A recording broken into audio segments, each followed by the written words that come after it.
사도행전 4장 3절입니다. 자막을 참조해서 여러분이 한 절씩 교독합니다. 4장 3절입니다. 그들을 잡으면 날이 이미 저물었으므로 이튿날까지 가두었으나 4절 말씀을 들은 사람 중에 믿는 자가 많으니 남자의 수가 약 5천이나 되었더라. 8절로 넘어갑니다. 이에 베드로가 성령이 충만하여 이르되 백성의 관리들과 장로들아 11절 이 예수는 너희 건축자들의 버린 돌로서 집 모퉁이의 머릿돌이 되었느니라. 아멘. 오늘 다 읽지 않았지만 사도행전 4장 1절에서 12절 말씀 가지고 예수 이름 밖에는 이란 제목으로 말씀을 함께 나누기 원합니다. 종교 지도자들 당시에 대제사장과 또 서기관들과 또 장로들이 어땠습니까? 종교 기득권자들이 체포한 이 사도들, 예수님만 핍박한 게 아니죠. 그 제자들인 사도들을 체포했습니다. 체포된 이 사도들이 권력자인 이 종교 지도자들의 가진 당시 기득권자들의 그 위협과 시문 앞에서도 예수님처럼 두려움 없이 담대히 예수 이름만이 살 길이고 예수님이 바로 메시아, 약속된 하나님의 왕으로 오시는 바로 그분이다. 그렇게 선포했다는 내용이 오늘 본문입니다. 그러면 오늘 본문을 통해서 우리가 믿고 의지하는 하나님은 어떤 분이십니까? 4절입니다. 말씀을 들은 사람 중에 믿는 자가 많으니 남자의 수가 약 5천이나 되었더라. 예수님의 부활 소식을 전했더니 지금처럼 마찬가지죠. 복음을 전하면 두 가지 반응이 있어요. 교회 안에서나 교회 밖에서나 예수 부활에 대해서 소식을 전했더니 듣기 싫어하는 사람이 있었다는 거예요. 말씀을 듣기 싫고 부활에 대한 소식을 듣기 싫어하는 자들이 많았는데 그 가운데서도 복음을 듣고 믿는 자들의 수를 하나님이 더해 주셨다는 거예요. 그래서 그 수가 어때요? 5천 명이나 되었다는 거예요. 대부분이 다 반대하고 있었지만 하나님의 복음의 역사는 지금도 강력하게 역사가 일어난다는 거예요. 겨자씨와 같은 복음의 말씀이 증거되어질 때 겨자씨는 보이지 않죠. 미미해 보이죠. 그러나 그것이 땅에 심겨지면은 겨자씨 나무가 되어지고 어떻습니까? 30배, 60배, 100배로 열매를 맺는다는 거예요. 그래서 하나님의 말씀은 제한받지 않는다는 거예요. 내가 전해가지고 말씀이 역사가 나타나는가? 나타납니다. 내가 능력이 있어서가 아니라 하나님께서 역사하시기 때문이죠.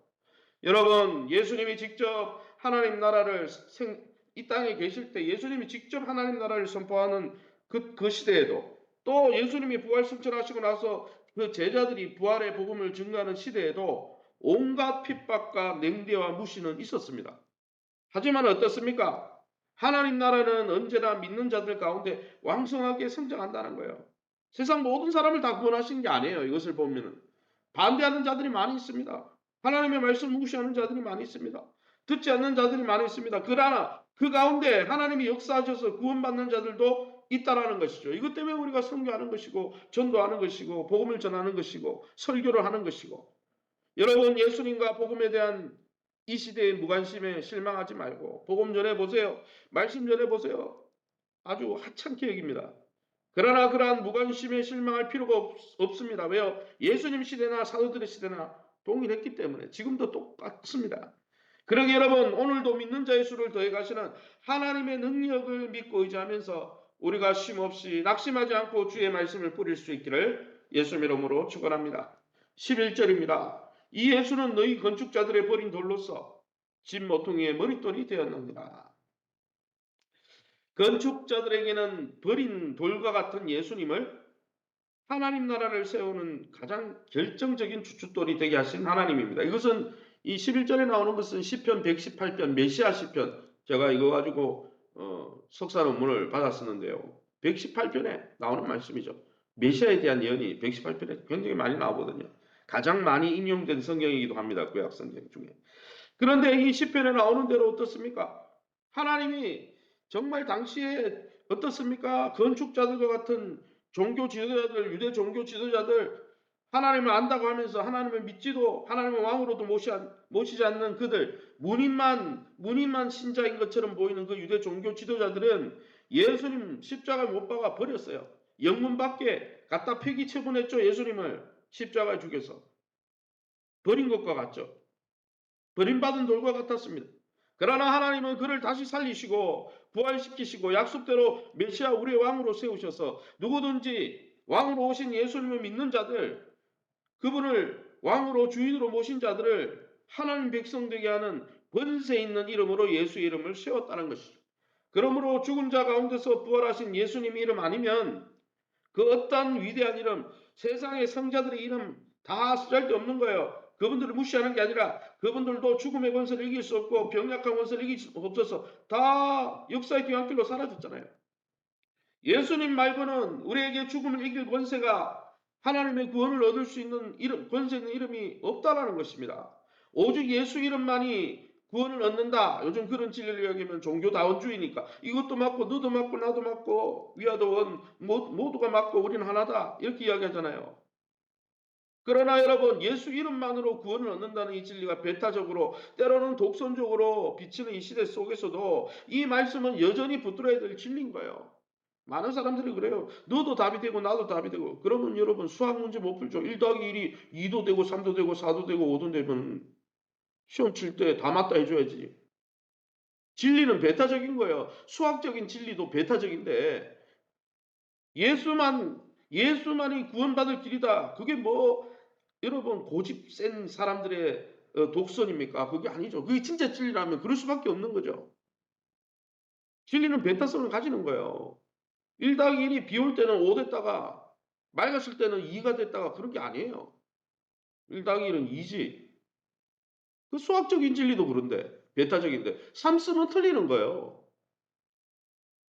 여러분 하나님은 유일한 구원의 원천인 예수 이름 외에는 다른 이름을 어떤 이름을 주신 적이 없고 예수님이 성자 하나님이신데 그 하늘의 보좌를 버리고 오신 하나님이신데 그분 외에는 대안이 없다라는 거예요. 우리의 죄의 문제는 그분 하나님과의 관계를 회복할 수 있는 방법은 하나님이 자기의 목숨을 드리는 것 외에는 방법이 없다는 거예요. 세상의 모든 사람이 다 죄인이고 자기 중심적인 삶을 살기 때문이죠. 그러게 사랑하는 성도 여러분, 우리가 이 예수의 이름을 부끄러워하지 말고 예수 믿는 예수쟁이란 말을 듣기를 부끄러워하지 말고 세상에 나가면 어떻습니까? 예수 안 믿는 척 얼마나 많은 분들이 하는지 몰라요. 그래서 여러분 성령 충만하지 않고 우리가 영적으로 깨어있지 않으면요. 예수쟁이 소리 듣기 싫어가지고 철저히 숨기잖아요. 그러다가 술자리 가가지고 제가 이랜드 기업에서 들은 이야기예요. 술자리 가서 술 마실 때 나도 안수 집사인데 마시는데 너도 먹으라고. 괜히 새가족 믿음이나 실족하게 만들어. 그럴 때 안수 집사 이야기예요. 그렇게 해서는 안 된다는 거예요. 사랑하는 성도 여러분, 저와 여러분은 날마다 예수님과 예수님의 그 복음을 부끄러워하지 않고 너희가 사람과 이 세상에서 내 이름을 부끄러워하면 나도 아버지가 오는 그날에 너희 이름을 부끄러워할 것이다 말씀하셨잖아요. 그러기에 주님 편에 속했고 주님 나라 백성인 걸 부끄러워하지 말고 당당히 자랑하며 그러나 겸손과 온유와 사랑으로 섬길 수 있는 저와 여러분 될 수 있기를 예수 이름으로 축원합니다. 그러면 우리에게 주시는 교훈이 뭡니까? 3절입니다. 그들을 잡음에 사도들을 잡음에 날이 이미 저물었으므로 이튿날까지 가두어 두었다 했습니다. 사도들 즉 예수님의 12제자는 예수님 부활 전하다가 옥에 갇히는 핍박을 당했어요. 그래서 예수 믿으라 하고 좋은 소식이죠. 어떻게 보면 암 환자, 에이즈 환자가 죽어가는데 유일한 백신이야, 유일한 나을 거야 이렇게 해주면 막 감사하면서 와 고마워 고마워 이래야 되는데 이 세상은 사단의 권세 아래 있기 때문에 하나님의 통치가 아니라 이 사단의 지배 아래 대적자들의 지배 아래 있기 때문에 여러분 반대하고 오히려 핍박합니다. 교회에 대해서 물론 교회가 잘못한 것도 있죠. 교회가 우리 성도들이 잘 살아야 됩니다. 그렇지만은 잘못했거나 안 했거나 어차피 영적으로 어떻습니까? 거부하고 무시하고 경멸한다는 거예요. 여러분 그래서 하나님 나라를 선포하다가 고난을 받으신 예수님의 길을 따르는 제자의 모습이었다는 거예요. 사도들이. 사랑하는 성도 여러분 우리가 애써 예수의 이름만 안전하면 되지 뭐 내가 꽁꽁 입만 닫고 있으면 아무도 모를 거야 예수쟁인지. 그러면 뭐 차별도 안 받고 경멸도 안 받고 나만 천국 가면 되지. 여러분 예수님을 이름을 애써 전하지 않으면서 고난받지 않아도 되는 이 편안한 상태 너무 오래 즐기고 있지는 않습니까? 여러분 신앙에 점검해 보세요. 진짜 예수 사랑하는 사람은 내가 사랑하는 애인이 있는데 내가 사랑하는 아내가 있는데 너무 좋아. 그러면 자랑하고 증거하고 주변 사람들에게 자랑하고 다니지. 이 꼭 다물고 있지 않습니다. 여러분이 좋은 차 한 대를 구입해도 여러분 내 차가 이런 건데 연식 이렇고 어떻고 자랑하잖아요. 집만 사도. 근데 이 귀한 예수님을 모시고 있는데 자랑하지 않는다? 이상한 거죠.